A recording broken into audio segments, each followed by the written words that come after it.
खुश रहने के सबसे आसान तरीके क्या है?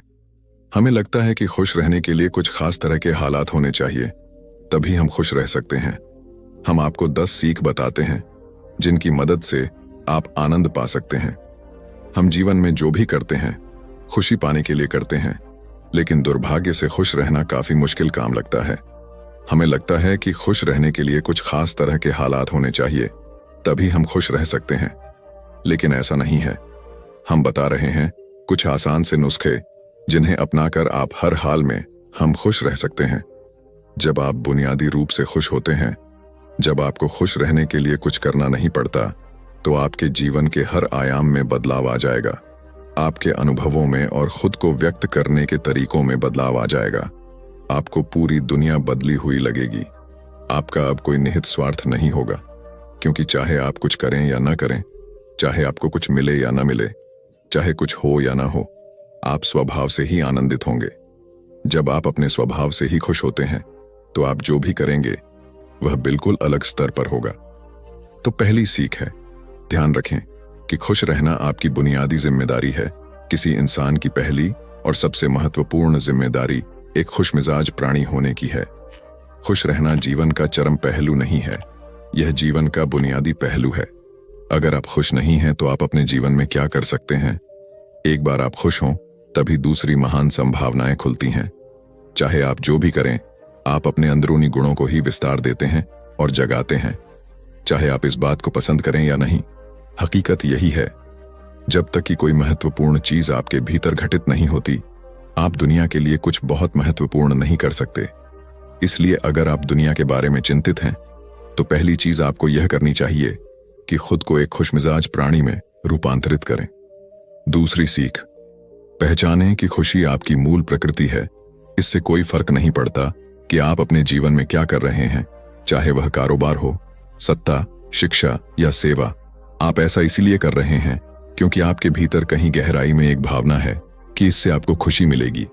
इस धरती पर हम जो कुछ भी करते हैं वह खुश रहने की इच्छा से करते हैं, क्योंकि यह हमारी मूल प्रकृति है। जब आप बच्चे थे तो आप यूं ही खुश थे, वही आपकी प्रकृति है। खुशी का स्रोत आपके भीतर है। आप उसे हमेशा के लिए एक जीवंत अनुभव बना सकते हैं। तीसरी सीख, चीजों का महत्व पहचानें। आज सुबह क्या आपने देखा कि सूर्य बहुत अद्भुत तरीके से उगा? फूल खिले, कोई सितारा नीचे नहीं गिरा, तारामंडल बहुत अच्छी तरह काम कर रहे हैं, सब कुछ व्यवस्थित है। आज समूचा ब्रह्मांड बहुत बढ़िया तरीके से काम कर रहा है, मगर आपके दिमाग में आया किसी विचार का एक कीड़ा आपको यह मानने पर मजबूर कर देता है कि आज बुरा दिन है। कष्ट मुख्य रूप से इसलिए होता है क्योंकि ज्यादातर इंसान इस जीवन के प्रति सही नजरिया खो बैठे हैं। उनकी मनोवैज्ञानिक प्रक्रिया अस्तित्व की प्रक्रिया से कहीं बड़ी हो गई है, या सीधे सीधे कहें तो आपने अपनी रचना को सृष्टा की सृष्टि से कहीं अधिक महत्वपूर्ण बना दिया है। यह सारी पीड़ा का बुनियादी स्रोत है। हम इस बात की पूरी समझ खो बैठे हैं कि यहां जीवित रहने के क्या मायने हैं। आपके दिमाग में आया कोई विचार या आपके मन की कोई भावना फिलहाल आपके अनुभव की प्रकृति को तय करती है, और यह भी हो सकता है कि आपके विचार और भावना का आपके जीवन की सीमित हकीकत से कोई लेना देना न हो।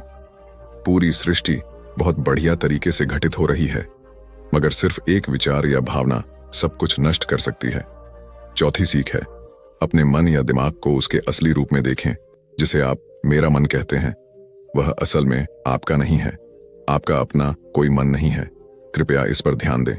जिसे आप मेरा मन कहते हैं, वह बस समाज का कूड़ेदान है। कोई भी और हर कोई जो आपके पास से गुजरता है, वह आपके दिमाग में कुछ न कुछ डाल जाता है। आप वाकई यह चुन नहीं सकते कि किससे आपको चीजें ग्रहण करनी हैं और किससे नहीं करनी। अगर आप कहते हैं मुझे यह व्यक्ति पसंद नहीं है, तो आप किसी भी और से ज्यादा उस इंसान से ग्रहण करेंगे। आपके पास कोई चारा नहीं है। अगर आपको इस बात की जानकारी हो कि उसे ठीक करके कैसे इस्तेमाल करना है, तो यह कूड़ेदान उपयोगी हो सकता है। असर और जानकारी का यह ढेर जो आपने जमा किया है, वह सिर्फ दुनिया में जीवित रहने के लिए उपयोगी है। आप कौन हैं, इससे उसका कोई संबंध नहीं है। पांचवी सीख, मन से अपने बुनियादी अस्तित्व की ओर बढ़ें। जब हम किसी आध्यात्मिक प्रक्रिया की बात करते हैं, तो हम मन से अपने बुनियादी अस्तित्व की ओर जाने की बात करते हैं। जीवन का संबंध इस सृष्टि से है जो यहां मौजूद है। उसे पूरी तरह जानना और उसके असली रूप में उसका अनुभव करना, अपने मन मुताबिक उसे विकृत न करना ही जीवन है। अगर आप अस्तित्व की हकीकत की ओर बढ़ना चाहते हैं तो सरल शब्दों में आपको बस इस बात का ध्यान रखना होगा कि जो आप सोचते हैं वह महत्वपूर्ण नहीं है, जो आप महसूस करते हैं वह महत्वपूर्ण नहीं है। आप जो सोचते हैं उसका हकीकत से कोई लेना देना नहीं है, उसका जीवन के लिए कोई बड़ा महत्व नहीं है। मन बस उन फालतू चीजों में उलझा रहता है जो आपने कहीं और से इकट्ठा किया है। अगर आपको वह महत्वपूर्ण लगता है तो आप कभी उसके परे नहीं देख पाएंगे। आपका ध्यान स्वाभाविक रूप से उस दिशा में जाता है जिसे आप महत्वपूर्ण मानते हैं। अगर आपके विचार और आपकी भावनाएं आपके लिए अहम हैं तो स्वाभाविक रूप से आपका सारा ध्यान वहीं होगा। मगर यह सिर्फ एक मनोवैज्ञानिक हकीकत है। इसका अस्तित्व में मौजूद चीजों से कोई लेना देना नहीं है। कष्ट हम पर बरसाया नहीं जाता, उसे पैदा किया जाता है और उसे बनाने वाला कारखाना आपके मन में है। अब इस कारखाने को बंद करने का समय है। छठी सीख, सब कुछ पाने की कोशिश न करें, अभिव्यक्त करना शुरू करें। आज हम इतने जोर शोर से खुशी की तलाश कर रहे हैं कि धरती का जीवन ही खतरे में पड़ गया है। खुशी की तलाश में न रहें, दुनिया में अपनी खुशी को अभिव्यक्त करना जानें। अगर आप मुड़कर अपने जीवन को देखें तो आपके जीवन के सबसे खूबसूरत पल वे थे जब आप अपनी खुशी को अभिव्यक्त कर रहे थे, न कि जब आप उसकी तलाश कर रहे थे। जो आप बचाते हैं वह कभी आपका गुण नहीं होगा। जो आप फैलाते हैं, जो आप बिखेरते हैं, वह आपका गुण होगा। अगर आप अपनी खुशी को बचा बचा कर रखेंगे तो जीवन के अंत में कोई ऐसा नहीं कहेगा उसने अपने अंदर खुशी का एक एक अंश बचा कर रखा, वह बहुत खुशी के साथ मरा। वे कहेंगे, यह भयानक प्राणी अपनी जिंदगी में कभी मुस्कुराया तक नहीं। लेकिन अगर आप हर दिन अपनी खुशी और प्यार को फैलाएंगे तो लोग कहेंगे, अरे वह एक खुश मिजाज और प्यार करने वाला इंसान था। 7वीं सीख, पंटर सुख और दुख में मुस्कुराइए। सुबह जब आप उठते हैं तो पहली चीज आपको यह करनी चाहिए कि आप मुस्कुराएं। किस पर? किसी पर नहीं, क्योंकि आप जगे, यह कोई छोटी बात नहीं है। लाखों लोग जो कल रात सोए थे आज नहीं उठे, मगर आप और मैं उठे। क्या यह बहुत बढ़िया बात नहीं है कि आप जगे? इसलिए अपने जगने पर मुस्कुराइए। इसके बाद आसपास देखिए और अगर कोई है तो उन्हें देखकर मुस्कुराइए। बहुत सारे लोगों के साथ ऐसा हुआ कि उनका कोई प्रियजन आज सुबह नहीं जगा। आपको जो भी लोग प्यारे हैं वे जगे। वाह, ये तो बहुत अच्छा दिन है ना? फिर बाहर जाइए और पेड़ों को देखिए, वे भी पिछली रात को नष्ट नहीं हुए। बहुत से लोगों को यह अजीब लग सकता है, मगर आपको इसका महत्व तब पता चलेगा जब आपका कोई प्रियजन सुबह नहीं उठेगा। इसका महत्व जानने के लिए तब तक का इंतजार न करें। यह कोई अजीब या हंसने वाली बात नहीं है। यह सबसे कीमती चीज है कि आप जीवित हैं और जो भी आपके लिए मायने रखता है वह जीवित है। इस दुर्भाग्यपूर्ण रात जब इतने सारे लोग नहीं उठे और कितने सारे लोगों के प्रियजन नहीं उठे, तब आप और आपके प्रियजन उठ पाए। क्या यह शानदार चीज नहीं है? इसका महत्व समझें और कम से कम मुस्कुराएं। कुछ लोगों को प्यार से देखना सीखें। 8वीं सीख, खुद को याद दिलाएं। बहुत से लोगों को यह सब भूलने में बस घंटा भर लगता है और जल्दी ही उनका रेंगने वाला दिमाग किसी को काटने के लिए आतुर हो जाता है। इसलिए हर घंटे खुद को एक खुराक दें, जीवन की अहमियत याद दिलाएं। अगर आप बहुत ही संवेदनहीन हैं तो हर आधे घंटे में खुद को याद दिलाएं। अगर आप भीषण रूप से संवेदनहीन हैं तो खुद को हर 5 मिनट पर याद दिलाएं। अपने आप को याद दिलाने में बस 10 सेकंड लगते हैं। आप इसे बस 2 सेकंड में भी कर सकते हैं। मैं जीवित हूं, तुम जीवित हो, और क्या चाहिए? 9वीं सीख, जो आपके अंदर है उसे बदलें वर्तमान में। आपके जीवन की गुणवत्ता उन कपड़ों से तय नहीं होती जो आप पहनते हैं। वह आपकी शैक्षिक योग्यताओं, आपकी परिवार की स्थिति या आपके बैंक बैलेंस से तय नहीं होती। आपके जीवन की गुणवत्ता इस पर निर्भर करती है कि आप अपने भीतर कितने शांत और खुश हैं। निश्चित रूप से जिसे भोजन नहीं मिलता और जिसके पास जीवित रहने के लिए जरूरी बुनियादी चीजों की कमी है, वह शारीरिक रूप से बहुत कष्ट में होगा। इस पर ध्यान दिए जाने की जरूरत है। ऐसे लोगों के लिए हमें उन बुनियादी चीजों की व्यवस्था करनी होगी, मगर बाकियों के लिए उनकी जरूरतें एक अंतहीन सूची है। आपको लगता है कि कार चला रहा आदमी सड़क पर पैदल चल रहे आदमी से ज्यादा खुश है? नहीं, आपके पास क्या है उससे यह तय नहीं होता। यह इस पर निर्भर करता है कि वे उस समय कैसा महसूस कर रहे। 10वीं और आखिरी सीख, अपने आप को दूसरों से तुलना करना छोड़ दें। ज्यादातर लोग इसलिए दुखी नहीं होते क्योंकि उनके पास किसी चीज की कमी होती है। वे दुखी इसलिए होते हैं क्योंकि वे खुद की तुलना किसी और से करते हैं। आप एक मोटरबाइक चला रहे हैं, आप किसी को मर्सिडीज चलाते देखते हैं और खुद को दुखी कर लेते हैं। साइकिल पर चलने वाला कोई व्यक्ति आपको मोटरबाइक पर देखता है और यह उसके लिए लिमोसीन है। पैदल चलता कोई व्यक्ति साइकिल को देखकर सोचता है, अरे वाह, अगर मेरे पास सिर्फ यह साइकिल होती तो मैं अपनी जिंदगी में क्या क्या कर लेता। यह एक बेवकूफाना खेल है जो चलता रहता है। जो लोग खुश रहने के लिए बाहरी हालात पर निर्भर रहते हैं, वे कभी अपनी जिंदगी में सच्ची खुशी नहीं महसूस कर पाएंगे। निश्चित रूप से अब समय है कि हम अपने अंदर झांकें और देखें कि हम किस तरह खुशहाली में रह सकते हैं। जीवन के अपने अनुभव से आप साफ साफ देख सकते हैं कि सच्ची खुशी आपको तभी मिलती है जब आपके अंतर्मन में बदलाव आता है। जब आप खुश होने के लिए बाहरी स्थितियों पर निर्भर होते हैं तो आपको समझना चाहिए कि बाहरी हालात कभी भी 100% आपके अनुकूल नहीं होते।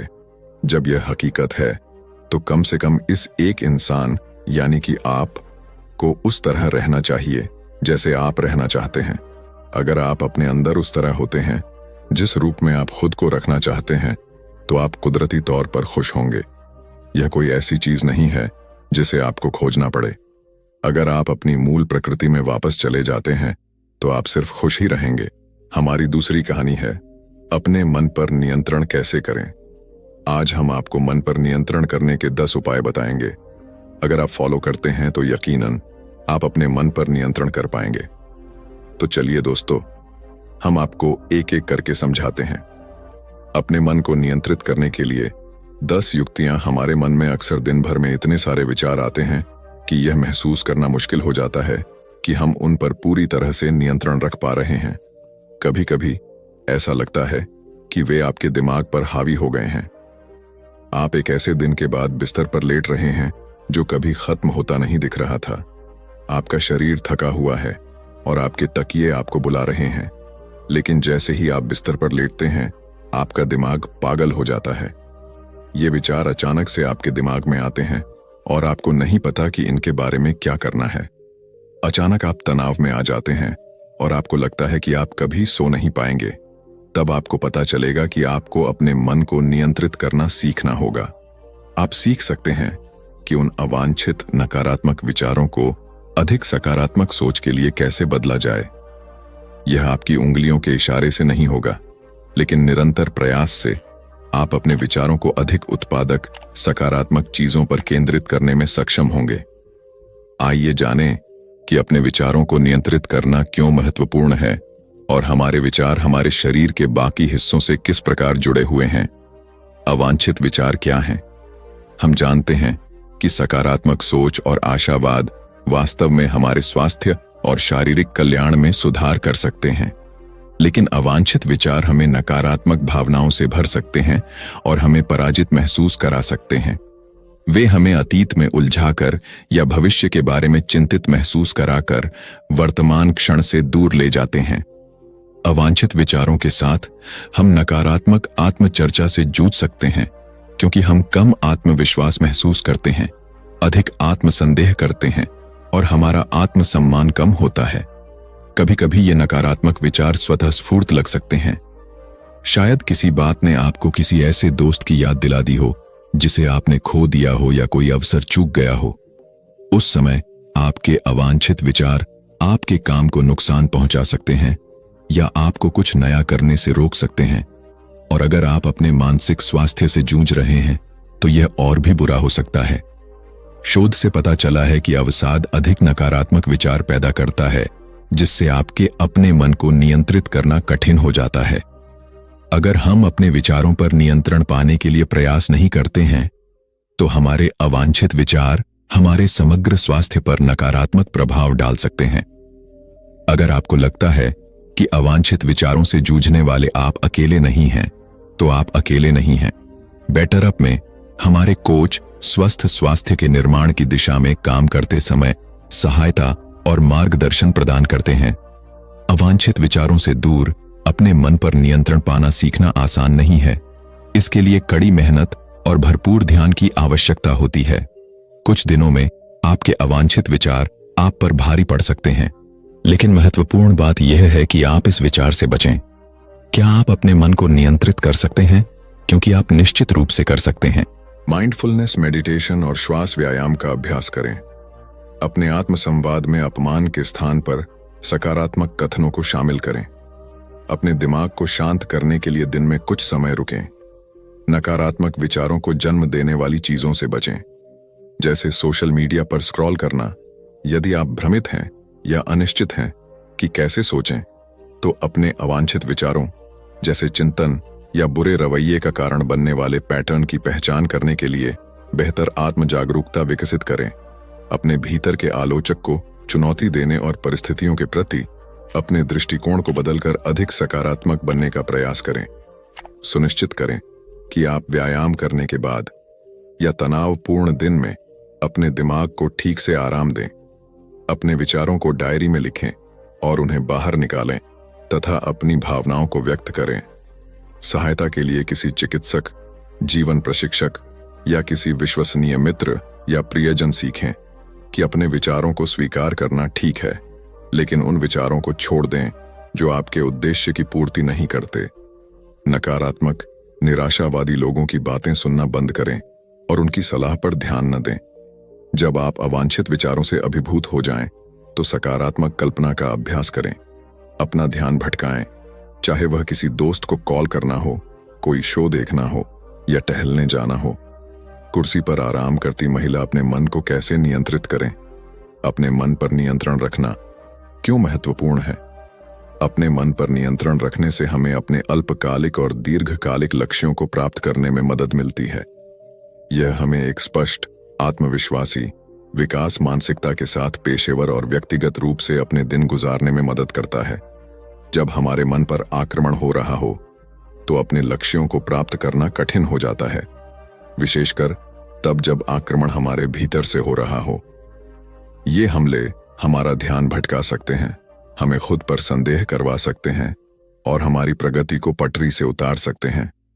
लेकिन आप जिस चीज पर ध्यान देते हैं, उसका असर आपके जीवन पर पड़ता है।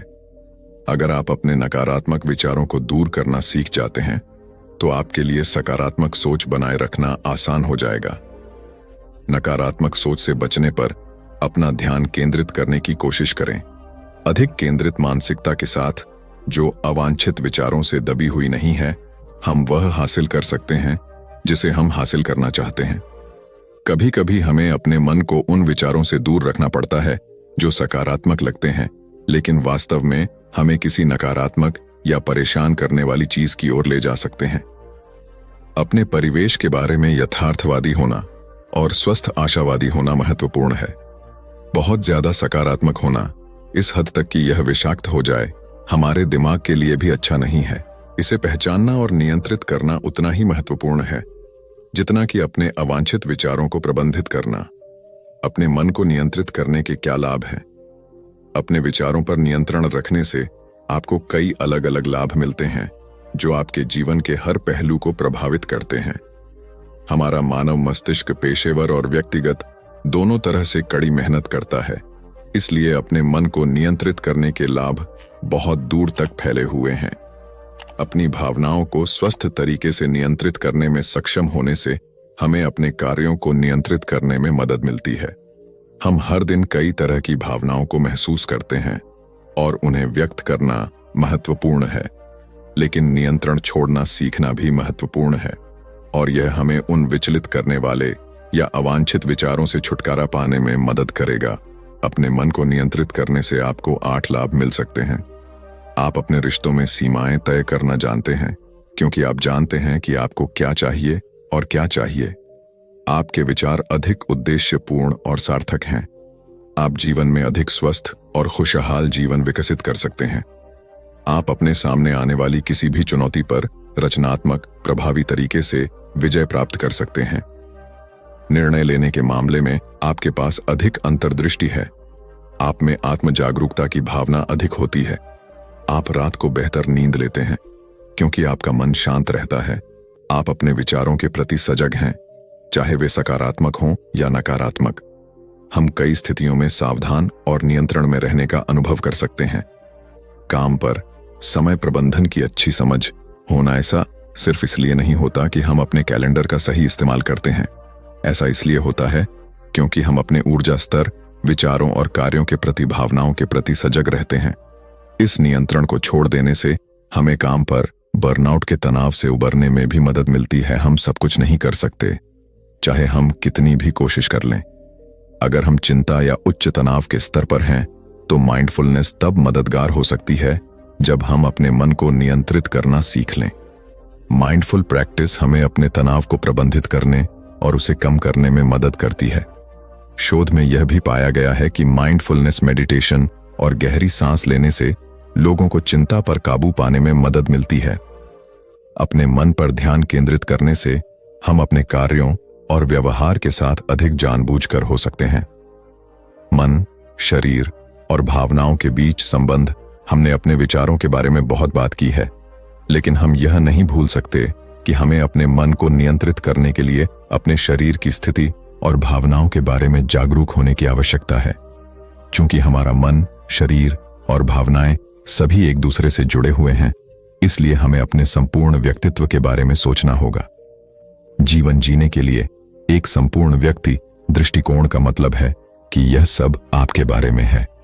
आप ड्राइवर की सीट पर हैं और विस्तार से बता रहे हैं कि आप क्या महसूस करते हैं, आपका शरीर कैसा काम कर रहा है और आपके दिमाग में क्या चल रहा है, और प्रत्येक भाग उतना ही महत्वपूर्ण है जितना कि अगला। जब आप अपने अवचेतन मन को नियंत्रित करना सीखने की कोशिश कर रहे हैं और इसके विपरीत, तो आप अपने भौतिक शरीर को कैसा महसूस होता है इसकी उपेक्षा नहीं कर सकते।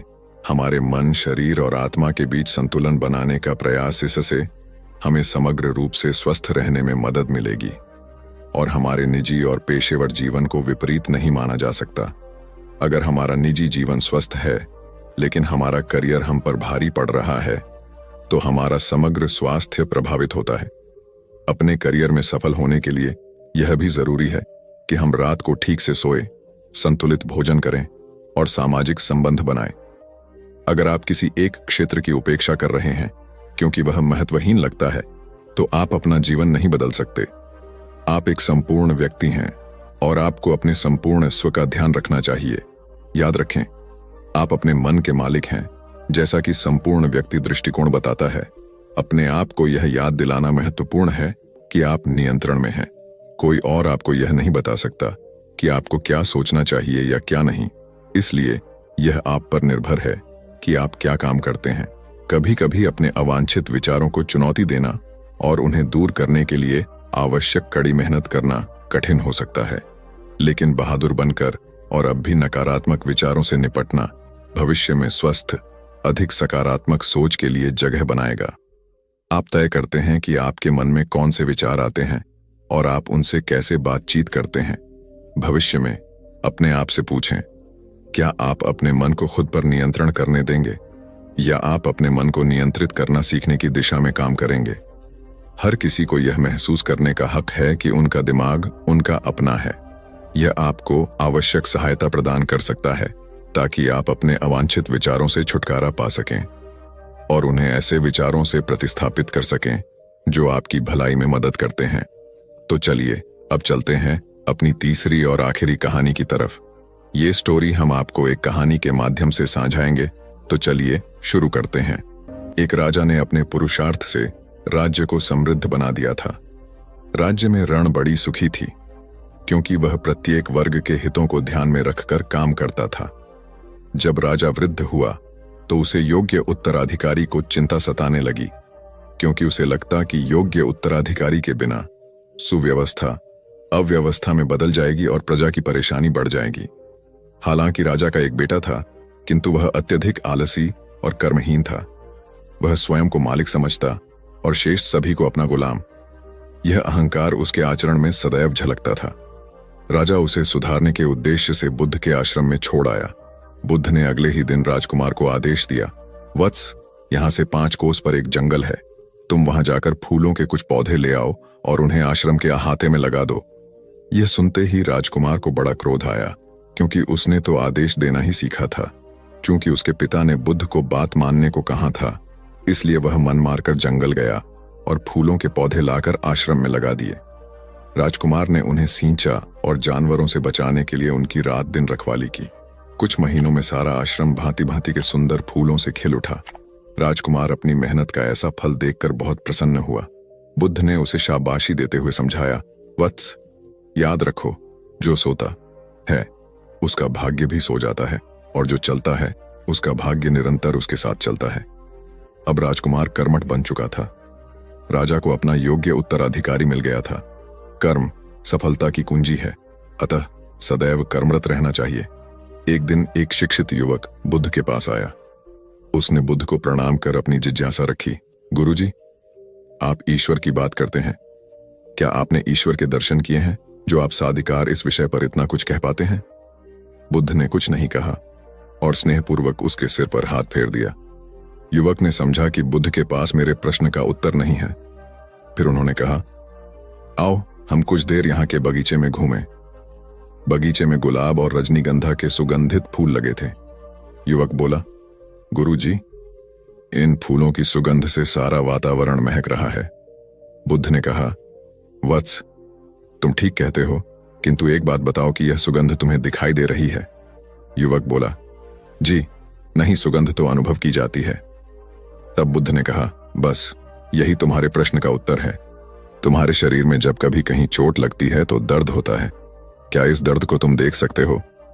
युवक बोला, नहीं, वह भी अनुभूत ही होता है। बुद्ध ने अंतिम रूप से युवक का समाधान करते हुए कहा, आत्मा और परमात्मा के साथ भी यही बात है। आत्मा को परमात्मा की अनुभूति के द्वारा उसका साक्षात्कार होता है, न कि स्थूल नेत्रों से। युवक अब पूर्णतः संतुष्ट था। बुद्ध का आभार मानते हुए वह चला गया। परमात्मा सदैव अनुभूति के स्तर पर ही घटता है, और यह घटना तब होती है जब मन पूर्णतः निर्लिप्त तथा संभव को प्राप्त हो चुका हो। महात्मा बुद्ध नदी के किनारे एकांत में अपनी कुटिया में रहते थे। उन्होंने कुटिया के चारों ओर हरे भरे वृक्ष लगा रखे थे, जिन पर सुबह शाम पक्षियों का कलरव गूंजता रहता था। प्रकृति का यह मधुर सानिध्य महात्मा बुद्ध को सदैव आनंदित रखता था। पक्षी और पेड़ पौधे तो मानो उनका परिवार ही बन गए थे। एक दिन महात्मा बुद्ध प्रातःकालीन उठे ही थे कि द्वार पर उन्हें एक सेठ जी खड़े नजर आए। उन्हें चिंताग्रस्त देख महात्मा बुद्ध ने उनसे समस्या जाननी चाहिए। सेठ जी बोले, महाराज, मेरे पास विशाल संपदा है, भरा पूरा परिवार है और मुझे कोई रोग भी नहीं है। फिर भी मुझे नींद नहीं आती, रात भर करवटें ही बदलता रहता हूं। महात्मा बुद्ध ने आत्मीयता से सेठ जी के सिर पर हाथ फेरकर कहा, सेठ, तुम्हारे पास सब कुछ भले ही हों, किंतु वह नहीं है जो नींद के लिए आवश्यक है। सेठ ने पूछा, वह क्या है महाराज? महात्मा बोले, तुम चारों ओर चिंताओं से घिरे हो, धन संपत्ति की चिंता, व्यापार व्यवसाय की चिंता, परिवार की चिंता। स्मरण रखो कि चिंता चैन में शत्रुता है। सेठ ने इससे बचने का उपाय पूछा तो उन्होंने कहा, तुम प्रकृति से शिक्षा ग्रहण करो। पेड़ पौधे, फूल, पानी और प्रकाश के रूप में उसकी अनंत संपदा चारों ओर बिखरी हुई है, किंतु वह चिंता मुक्त है। अपनी इस दौलत को पूरी दुनिया पर दोनों हाथों से सत्ता लुटाती रहती है। तुम यदि उससे प्रेरणा लेकर अपना जीवन भी उसके अनुरूप बना लोगे तो तुम्हें न केवल नींद आएगी बल्कि अतीव शांति महसूस होगी। सेठ ने महात्मा बुद्ध की बात का मर्म समझा और लोक कल्याण की राह पर चल पड़ा। धन और ज्ञान देने से बढ़ते ही हैं, इसलिए इनके संग्रह के साथ साथ इनके दान की वृत्ति भी रखनी चाहिए। एक गरीब किसान गौतम बुद्ध का बहुत बड़ा भक्त था। एक दिन वह बुद्ध के पास आया और अपने गांव आने का आग्रह किया। बुद्ध उसके गांव पहुंचे तो सारा गांव उन्हें देखने व सुनने के लिए उमड़ पड़ा, किंतु वह किसान नहीं आया। हुआ यह कि उसी दिन किसान के बैलों की जोड़ी कहीं खो गई। किसान इस दुविधा में रहा कि बुद्ध का प्रवचन सुने या अपने बैलों को खोजे। काफी सोचने के बाद उसने अपने बैलों को खोजने का निर्णय किया। घंटों भटकने के बाद बैल मिले। थका हारा किसान घर आया और भोजन कर सो गया। अगले दिन वह अति संकोच से क्षमा प्रार्थी बन बुद्ध के पास पहुंचा तो वे बड़े स्नेह से बोले, मेरी दृष्टि में यह किसान मेरा सच्चा अनुयायी है। इसने उपदेश से अधिक महत्व कर्म को दिया। यदि यह कल बैलों को न ढूंढते हुए उपदेश सुनता तो मेरी बातें इसकी समझ में नहीं आती, क्योंकि मन बैलों में अटका रहता। इसने कर्म को महत्व देकर प्रशंसनीय काम किया। सार यह है कि हम जहां जिस भूमिका में हों उसका ईमानदारी से निर्वाह करें, यही सच्ची आध्यात्मिकता है, क्योंकि प्रत्येक धर्म कर्म को ही सर्वोपरि महत्व देता है। गौतम बुद्ध को उनके अनुयायी यदि स्नेह से कहीं बुलाते तो वे अवश्य जाते। फिर जब बुद्ध पहुंचते तो श्रोताओं की भारी भीड़ उमड़ पड़ती। बुद्ध के वचनों में जो अमृतत्व होता था उसका पान करना सभी को प्रीतिकर लगता था। उनके उपदेशों में ऐसा कुछ अवश्य होता था जिससे गंभीर समस्याएं सुलझ जाती और कुछ न कुछ सार्थक भी प्राप्त हो। सार यह है कि हम जहां जिस भूमिका में हो उसका ईमानदारी से निर्वाह करें, यही सच्ची आध्यात्मिकता है, क्योंकि प्रत्येक धर्म कर्म को ही सर्वोपरि महत्व देता है। गौतम बुद्ध के पास उनका प्रिय शिष्य पूर्ण पहुंचा। बुद्ध ध्यानावस्था में बैठे थे। पूर्ण के पहुंचने पर उन्होंने आंखें थोड़ी सी खोली और पूर्ण से आने का कारण पूछा तो उसने कहा, मैं धर्म प्रचार के लिए जाना चाहता हूं, आपकी आज्ञा चाहिए। बुद्ध मुस्कुराए और कहा कि पूर्ण, धर्म की राह बहुत मुश्किल है। तुम लोगों को अच्छी बातें बताने जाओगे और लोग तुम पर नाराज होंगे, हो सकता है कि अपशब्द भी कहे। इस पर पूर्ण ने कहा, कोई बात नहीं, मैं यह सोचकर उनकी बातों पर ध्यान नहीं दूंगा कि उन्होंने अपशब्द ही कहे, पिटाई तो नहीं की। बुद्ध बोले, हो सकता है कि कुछ लोग हाथ उठा दें। पूर्ण ने कहा, तब मैं यह सोचकर उन्हें क्षमा कर दूंगा कि उन्होंने मुझ पर शस्त्रों से प्रहार तो नहीं किया। बुद्ध फिर बोले, हे पूर्ण, हो सकता है कि कुछ लोग तुम पर शस्त्रों का भी उपयोग करें। पूर्ण ने उत्तर दिया, तब मैं यह सोचकर उनके प्रति कोई प्रतिकार की भावना नहीं रखूंगा कि उन्होंने मुझे मारा, पर जान से तो नहीं मार डाला, मुझे जीवित छोड़ दिया। बुद्ध ने फिर कहा, और यदि तुम्हारे प्राण ही ले लिए तब? पूर्ण ने तत्क्षण सिर झुकाकर कहा, तब मैं उनका आभारी रहूंगा कि उन्होंने धर्म के मार्ग पर मेरे प्राणों का उत्सर्ग करने में मेरी सहायता की। मैं उनके प्रति कृतज्ञ रहूंगा। तब बुद्ध ने आंखें खोली और आशीर्वाद देकर अनुमति दी तथा पूर्ण से कहा, अब तुम धर्म प्रचार करने के पात्र हो। जो किसी में भी कोई दोष न देखे वही सच्चा है। अच्छाई के मार्ग पर चलना बहुत मुश्किल काम है। जो इस राह पर चलता है उसके मार्ग में अनेक बाधाएं आती हैं, लेकिन जो व्यक्ति किसी में भी दोष न देखे वही बाधाओं को सहजता से पार कर अपने लक्ष्य को पूरा कर पाता है। एक बार गौतम बुद्ध जब वन से गुजर रहे थे तब एक राक्षसी हाथ में तलवार लेकर प्रकट हुई और कहा, अरे बुद्ध, आज तुम्हारे प्रेम को मेरी घृणा के सामने झुकना ही पड़ेगा। आज तुम्हारे जीवन का अंतिम दिन है। बुद्ध ने मुस्कुराते हुए उत्तर दिया, मैं घृणा, उपहास और द्वेष के आगे नतमस्तक नहीं होऊंगा। मैं निंदा, प्रशंसा अथवा उपहास किसी से भी प्रभावित नहीं होता। तुम मुझसे इतनी घृणा करती हो, पर मैं तो तुमसे भी प्रेम करता हूं। राक्षसी ने पूछा, तुम मुझसे प्रेम क्यों करते हो? बुद्ध बोले, मैं तुम्हें मां का रूप देख रहा हूं और मां तो प्रेम का रूप होती है, उसमें हिंसा हो ही नहीं सकती। इतना सुनते ही राक्षसी के हाथ से तलवार गिर पड़ी। हे बुद्ध, तुम धन्य हो। इतना कहते ही बहदेवी में बदल गई और अंतर्धान हो गई। दरअसल जो लोग दूसरों से द्वेष करते हैं, अंत में एक दिन घृणा उन्हें नष्ट कर देती है। घृणा से घिरे हुए लोगों को एक दिन घृणा ले डूबती है। प्रेम सत्य के आवरण से ढका होता है। सत्य से जुड़ा हुआ व्यक्ति सदैव आनंद में जीता है। सत्य को केवल अपने तक सीमित मत रखो, उसे अपने कर्मों में ढालना होगा। सत्य रूपी गुलाब की खुशबू है कर्म। अपने कर्म को प्रेम और सत्य में डुबोकर करो। प्रेम और सत्य मनुष्य को विकास की ओर ले जाते हैं। ध्यान रहे कि ये दोनों मार्ग ईश्वर की ओर जाते हैं। इस मार्ग पर चलने वाले सहज में ही आनंद और शांति को पा लेते हैं। गौतम बुद्ध भ्रमण करते हुए वैशाली नगर के वन विहार में पहुंचे। उनके आगमन का समाचार पूरे नगर में फैल गया। कुछ ही समय में मानो पूरा नगर उनके दर्शन के लिए उमड़ पड़ा। बड़े व्यापारी, शिक्षाविद, समाज सेवी, अधिकारी और राज परिवार से जुड़े कई वरिष्ठ भी वहां पहुंचे। सभी की भावना थी कि तथागत बुद्ध अपने शिष्यों सहित उनके निवास पर पहुंचे एवं भोज का आमंत्रण स्वीकारें। बुद्ध सभी के निवेदन को सुन रहे थे और स्वभावगत मुस्कान के साथ आमंत्रण का आभार व्यक्त कर रहे थे। तभी वैशाली की यात गणिका आम्रपाली भी वहां पहुंची। वह बुद्ध की शिक्षा से प्रेरित होकर बहुत पहले ही अपनी गणिका वृत्ति त्याग चुकी थी। उसने भी बुद्ध को भोजन का आमंत्रण दिया।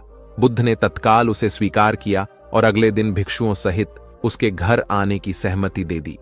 बुद्ध के एक शिष्य को यह बात अच्छी नहीं लगी कि इतने सारे वरिष्ठों के निवेदन के बावजूद बुद्ध ने आम्रपाली का आमंत्रण स्वीकारा।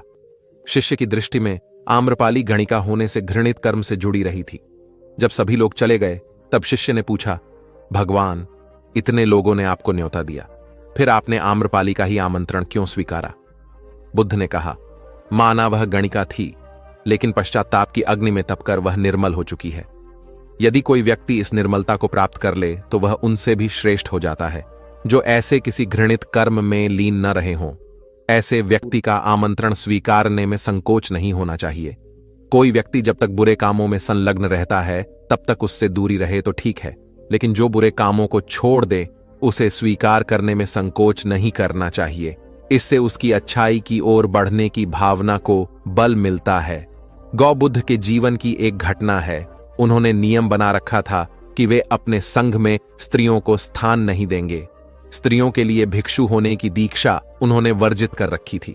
एक समय गौतम बुद्ध एक गांव में ठहरे हुए थे। वहां महाप्रजापति गौतमी उनके पास पहुंची। उन्होंने बुद्ध से कहा, आप स्त्रियों को भी दीक्षा दें, किंतु बुद्ध ने अस्वीकार कर दिया। अनेक स्त्रियां इकट्ठी हुईं और उन्होंने विचार किया कि कैसे गौतम बुद्ध से स्वीकृति प्राप्त की जाए। स्त्रियों ने निर्णय लिया कि स्वयं सेविकाएं बनकर गौतम बुद्ध के समक्ष पहुंचा जाए। गौतमी ने अपने बाल काटे, भिक्षु के वस्त्र पहने और अनेक स्त्रियों के साथ बुद्ध के सामने पहुंच गई। उनकी यह मांग थी कि स्त्रियों को भी दीक्षा दी जाए। बुद्ध ने उनकी बात को स्वीकार नहीं किया। स्त्रियां निराश हुईं। जब बुद्ध के एक शिष्य आनंद ने स्त्रियों को देखा, उनके पांव सूजे हुए थे, उन पर धूल चढ़ी हुई थी, उनकी आंखों से आंसू बह रहे थे। उन्होंने पूछा, क्या बात है? स्त्रियों ने कहा, बुद्ध उनके धर्म और नियम के अनुसार हमें भिक्षु होने की दीक्षा नहीं दे रहे हैं। जब आनंद ने व्यक्तिगत रूप से बुद्ध से निवेदन किया, बुद्ध को उन्होंने याद दिलाया, इस समय यह सामाजिक मान्यता है कि स्त्रियां मोक्ष की अधिकारी नहीं हैं, पुरुषों के मुकाबले निम्न हैं। तो क्या आप भी यह मानते हैं और इसलिए उन्हें दीक्षित नहीं कर रहे हैं? बुद्ध का उत्तर था, मुझे गलत न समझा जाए। मेरी मान्यता है कि पुरुष की तरह ही स्त्री भी निर्वाण प्राप्त कर सकती है, लेकिन मैं कुछ व्यावहारिक कारणों से स्त्रियों को संघ में शामिल करने और दीक्षा देने की स्वीकृति प्रदान नहीं कर रहा हूं। आनंद का उत्तर था, सिद्धांत और व्यवहार में परिवर्तन करना चाहिए। बुद्ध को बात जच गई और उन्होंने यह घोषणा की, जो स्त्रियां भिक्षु होना चाहेंगी उन्हें कुछ नियमों का पालन करना होगा। स्त्रियों ने स्वीकार किया और तब से स्त्रियां भी बौद्ध बनने लगीं। गौतम बुद्ध एक बार अपने शिष्यों के साथ प्रवास पर निकले। एक नगर से दूसरे नगर तक जाने की राह में वन पड़ता था। वन क्षेत्र में प्रवेश करने के साथ ही कुछ दूर चलने पर बुद्ध एक जगह रुक गए। पीछे आ रहे शिष्यों का समूह भी उन्हें देख उसी स्थान पर रुका, लेकिन वहां रुके रहना शिष्यों के लिए मुश्किल हो गया, क्योंकि सामने एक क्षत विक्षत शव पड़ा था और उसकी दुर्गंध वातावरण में फैल रही थी। शिष्यों ने अपने वस्त्र से नाक बंद कर ली, लेकिन बुद्ध शव की ओर टकटकी लगाए देखते रहे। एक शिष्य ने साहस कर विनम्रतापूर्वक गौतम बुद्ध से अनुरोध किया, भगवान, यहां से शीघ्र चलना ही उचित होगा। यहां शव पड़ा है और बहुत दुर्गंध आ रही है। बुद्ध मुस्कुराए और शिष्यों की ओर उन्मुख होते हुए बोले, बताइए, इस सब में सौंदर्य दिखाई देता है? शिष्यों ने कहा, भगवान, यह कैसा प्रश्न है? सौंदर्य और शव में? जीवन था तब तक सौंदर्य, अब तो सब समाप्त हो गया।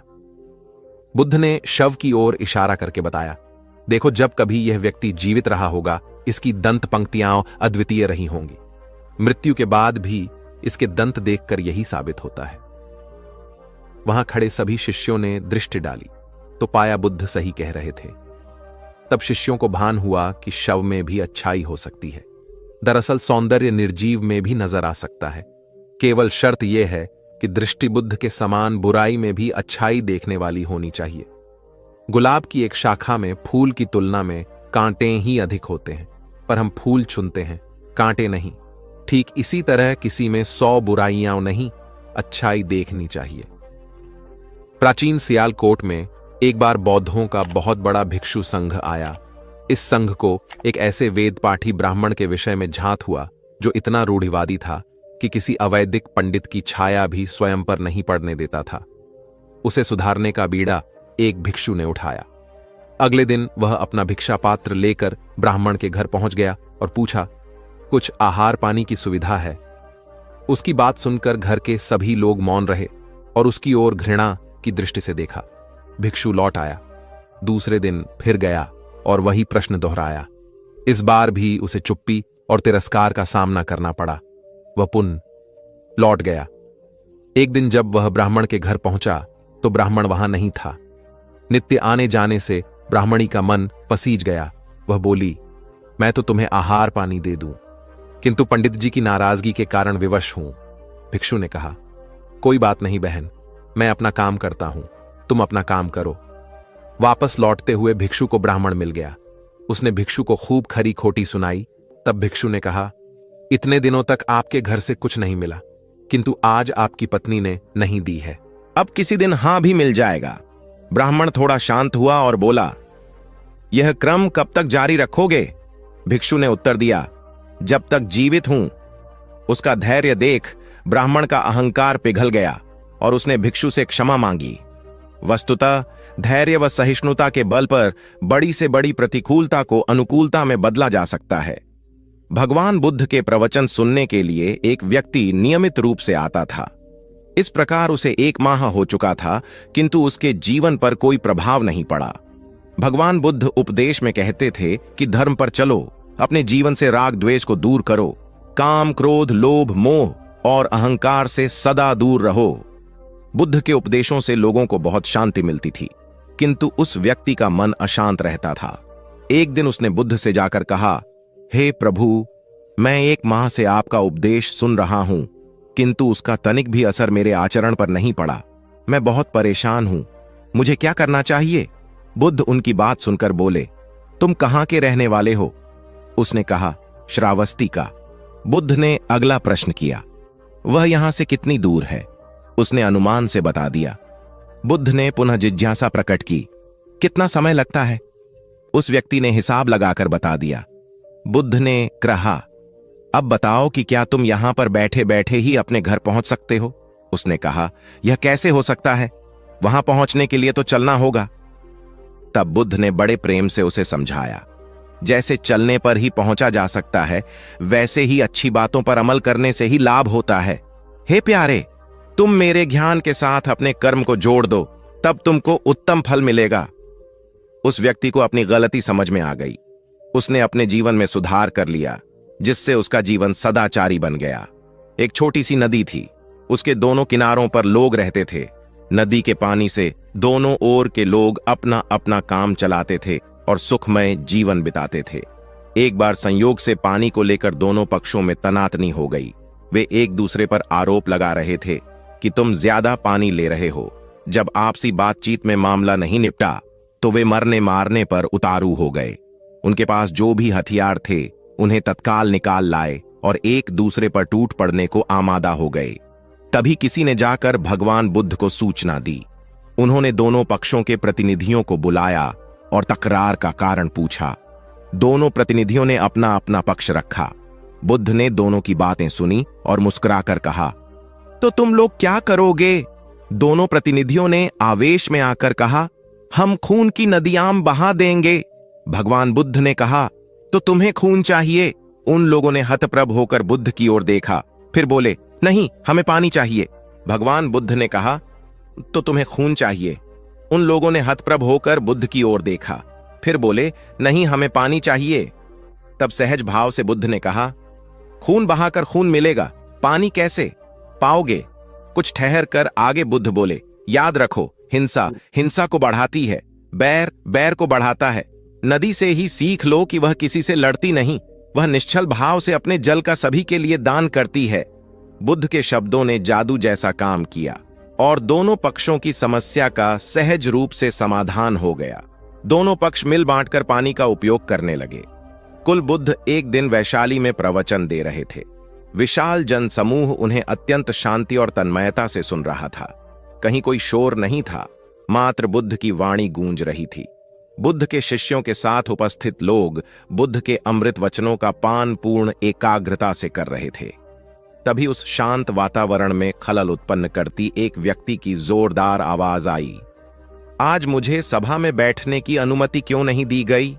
बुद्ध उस व्यक्ति का चिल्लाना सुनकर भी मौन रहे। उस व्यक्ति ने पुनः चिल्लाकर यही प्रश्न पूछा। बुद्ध ने नेत्र बंद कर लिए। उनका एक शिष्य बोल उठा, भगवान, बाहर खड़े अपने इस शिष्य को अंदर आने की अनुमति दीजिए। बुद्ध ने नेत्र खोलकर कहा, नहीं, यह अस्पृश्य है। शिष्यगण बुद्ध के मुंह से अस्पृश्य शब्द सुनकर विस्मित हुए और उन्होंने पूछा, वह अस्पृश्य क्यों? कैसे? भगवान, आपके धर्म में तो जात पात का भेद नहीं है। बुद्ध बोले, आज यह क्रोध में आया है। क्रोध से जीवन की एकता भंग होती है। क्रोध ही मानसिक हिंसा करता है। किसी भी कारण से क्रोध करने वाला अस्पृश्य है। उसे कुछ देर तक स्मरण कर लेना चाहिए कि अहिंसा परम धर्म है। कथा का उपदेश यह है कि क्रोध एक असात्विक भाव है जो कर्ता और भोक्ता दोनों के लिए हानिकारक होता है। इससे बचते हुए शांति से विचारने व कार्य करने की प्रवृत्ति अपनानी चाहिए। शांत मन और मस्तिष्क ही विवेकपूर्ण निर्णय लेने में सक्षम होते हैं। बौद्ध संघ के एक भिक्षु को कोई गंभीर रोग हो गया। उसकी हालत इतनी खराब हो गई कि वह चल फिर भी नहीं सकता था और मलमूत्र में लिपटा पड़ा रहता था।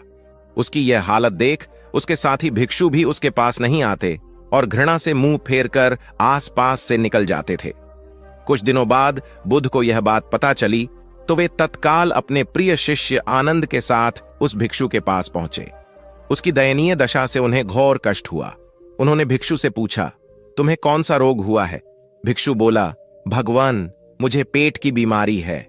बुद्ध ने स्नेह से उसके सिर पर हाथ फेरते हुए प्रश्न किया, क्या तुम्हारी परिचर्या करने वाला कोई नहीं है? भिक्षु की ना सुनते ही बुद्ध ने आनंद से कहा, पानी लेकर आओ, हम लोग पहले इसका शरीर स्वच्छ करेंगे। आनंद पानी लेकर आए। फिर बुद्ध ने भिक्षु के शरीर पर पानी डाला और आनंद ने उसके मलमूत्र को साफ किया। अच्छी तरह धो पोंछ कर बुद्ध ने भिक्षु के सिर को पकड़ा और आनंद ने पैरों को। इस प्रकार उसे उठाकर चारपाई पर लिटा दिया। फिर बुद्ध ने सारे भिक्षुओं को एकत्रित कर उन्हें समझाया, भिक्षुओं, तुम्हारे माता नहीं, पिता नहीं, भाई नहीं, बहन नहीं जो तुम्हारी सेवा करेंगे। यदि तुम परस्पर एक दूसरे की सेवा और देखभाल नहीं करोगे तो फिर कौन करेगा? याद रखो, जो रोगी की सेवा करता है वह ईश्वर की सेवा करता है। दीनहीन के प्रति करुणा व सेवा का भाव इस जगत को बुद्ध का सबसे बड़ा संदेश है जो प्रत्येक देश, काल, परिस्थिति में प्रासंगिक है। गौतम सिद्धार्थ बुद्धत्व प्राप्त करके महात्मा बुद्ध बन गए। सत्य, अहिंसा और दया की मूर्ति बुद्ध अपने शिष्यों के साथ एक गांव में पहुंचे। कुछ अज्ञानी लोग उनके विरोधी थे। वे बुद्ध को अपशब्द कहने लगे। बुद्ध के शिष्यों को बहुत बुरा लगा, मगर बुद्ध ने उन्हें समझाया, ये लोग तो केवल अपशब्द ही कह रहे हैं। अगर ये पत्थर भी मार रहे होते तो भी मैं कहता कि मारने दो। मैं जानता हूं कि ये लोग कुछ कहना चाहते हैं, लेकिन क्रोध के मारे वह कह नहीं पा रहे हैं। 10 साल पहले यदि यही लोग मुझे गाली देते तो मैं इन्हें भी गाली देता, लेकिन अब तो लेन देन से मुक्ति मिल चुकी है। क्रोध से अपशब्द निकलते हैं। यहां तो क्रोध भवन कब का ढह चुका है। अपशब्द कहने वाले बड़ी मुश्किल में पड़ गए। तभी बुद्ध ने अपने शिष्यों से पूछा, इस गांव में कुछ लोग अपशब्द कह रहे हैं, इन्हें बताओ कि वहां के लोग फल और मिठाइयां लेकर आए थे। बुद्ध ने पूछा, फिर मैंने क्या किया था? शिष्यों ने बताया, आपने सारे फल और मिठाइयां यह कहकर वापस कर दी कि अब लेने वाला विदा हो चुका है, इन्हें वापस ले जाओ। आपने कहा था कि 10 साल पहले आते तो मैं सारे उपहार ले लेता। बुद्ध ने पूछा, फिर उन लोगों ने मिठाइयों का क्या किया होगा? शिष्यों ने बताया, गांव में बांट दी होगी। बुद्ध बोले, उन लोगों ने मिठाइयां गांव में बांट दी, लेकिन मैं उन लोगों से कहूंगा कि अपशब्द में न बांटें। बुद्ध फिर बोले, ये लोग अपशब्दों के थाल सजाकर लाए हैं, लेकिन ये गलत आदमी के पास आ गए हैं। ये मुझसे क्रोध नहीं करवा सकते। ठीक खूंटी की तरह जो किसी को नहीं टांगती, लोग उस पर वस्त्र टांग देते हैं। एक बार जैतवन के सभी ग्रामवासी भगवान बुद्ध के दर्शन करने और उपदेश सुनने के लिए एकत्र हुए। उस समय महाकश्यप, मौदगल्यायन, सारिपुत्र, चुंद और देवदत्त जैसे प्रबुद्ध जन बुद्ध के साथ धर्म विषय गंभीर चर्चा में तन्मय थे। ग्रामवासी थोड़ा ठिठक कर खड़े हो गए, क्योंकि इतने ज्ञानी जनों के बीच उन सभी को असहज सा महसूस हो रहा था। कुछ देर बाद बुद्ध की दृष्टि इन ग्रामवासियों पर पड़ी। उन्होंने तुरंत धर्म चर्चा रोक दी। प्रबुद्ध जन बुद्ध के इस व्यवहार पर चकित हो उठे और प्रश्नात्मक दृष्टि से उनको ओर देखा। बुद्ध अनाथ पिंडक नामक जिज्ञासु से बोले, भद्र, उठो, सामने ब्राह्मण मंडली खड़ी है, उन्हें आसन दो और आतिथ्य की सामग्री ले आओ। अनाथ पिंडक ने पीछे मुड़कर देखा तो उसे ब्राह्मण मंडली तो कहीं नहीं दिखी। मैले कुचैले या फटे वस्त्रों में खड़े ग्रामवासियों का झुंड दिखाई दिया। पिंडक ने शक्ति स्वर में कहा, देव, उन लोगों में एक भी ब्राह्मण नहीं है। ये सभी तो निम्न जाति के हैं, कई तो इनमें शूद्र हैं। बुद्ध गंभीर होकर बोले, पिंडक, जो व्यक्ति सदा श्रद्धावान है वह ब्राह्मण ही है। ये लोग प्रयोजन के लिए भावयुक्त होकर आए हैं, इसलिए इस समय तो ये ब्राह्मण ही हैं। अत तुम इनका समुचित सत्कार करो। कथा का इंगित यह है कि व्यक्ति जन्म से नहीं, कर्म से ब्राह्मण होता है। जो सद्गुणी हों और सत्कर्मी हों, वे शूद्र जाति में जन्मने के बावजूद ब्राह्मण हैं तथा उसी रूप में उनका आदर किया जाना चाहिए। यदि जीवन का संतुलन बिगड़ा और थकान आई तो समझ लीजिए कि बीमारी आई, और यदि वापस ऊर्जा अर्जित करने के लिए विश्राम किया जा रहा है तो ऐसी थकान वरदान भी साबित हो सकती है। इन दिनों जिस तरह की हमारी जीवन शैली है, इसमें असंतुलन बहुत अधिक है। सुबह उठने से लेकर रात को सोने तक शरीर की कुछ नियमित क्रियाएं हैं, आदमी उसे भूल गया है। गौतम बुद्ध बहुत काम करते पर कभी थकते नहीं थे। आज भी कई साधु संत उतना ही परिश्रम कर रहे हैं जितना एक कॉर्पोरेट जगत का सफल व्यक्ति करता है, और जब वे रात को सोते हैं तो पूरी बेफिक्री के साथ। बुद्ध से उनके शिष्यों ने एक बार पूछा था, आप थकते नहीं? बुद्ध का उत्तर था, जब मैं कुछ करता ही नहीं तो थकूंगा कैसे? बात सुनने में अजीब लगती है, लेकिन है बड़ी गहरी। अध्यात्म ने इसे साक्षी भाव कहा है। स्वयं को करते हुए देखना, यह वह स्थिति होती है जब तन सक्रिय और मन विश्राम की मुद्रा में होता है। आज ज्यादातर लोग असमय, अकारण थक जाते हैं, जिसका एक बड़ा कारण असंतुलित जीवन है। एक होता है थकान को महसूस करना और दूसरा है स्वाभाविक थकान। जिस समय आपकी रुचियों, इच्छाओं और मूल स्वभाव में धीमापन आने लगे, अकारण चिड़चिड़ाहट हो जाए, समझ लें कि यह थकान बीमारी है। इसलिए प्रतिदिन योग, प्राणायाम और ध्यान करें। ये क्रियाएं अपने आप में एक विश्राम हैं। करने वाला कोई और है, हम तो महज उसके हाथों की कठपुतली हैं। यह मनोभाव भी थकान को मिटाएगा। क्या दिक्कत है ऐसा सोच लेने में? महात्मा बुद्ध ज्ञान प्राप्ति के लिए घोर तप में लगे थे। उन्होंने शरीर को काफी कष्ट दिया, यात्राएं की, घने जंगलों में कठिन साधना की, पर आत्मज्ञान की प्राप्ति नहीं हुई। निराश हो बुद्ध सोचने लगे, मैंने अभी तक कुछ भी प्राप्त नहीं किया, अब आगे क्या कर पाऊंगा? निराशा, अविश्वास के इन नकारात्मक भावों ने उन्हें क्षुब्ध कर दिया। कुछ ही क्षणों के बाद उन्हें प्यास लगी। वे थोड़ी दूर स्थित एक झील तक पहुंचे। वहां उन्होंने एक दृश्य देखा कि एक नन्ही सी गिलहरी के 2 बच्चे झील में डूब गए। पहले तो वह गिलहरी जड़वत बैठी रही, फिर कुछ देर बाद उठकर झील के पास गई, अपना सारा शरीर झील के पानी में भिगोया और फिर बाहर आकर पानी झाड़ने लगी।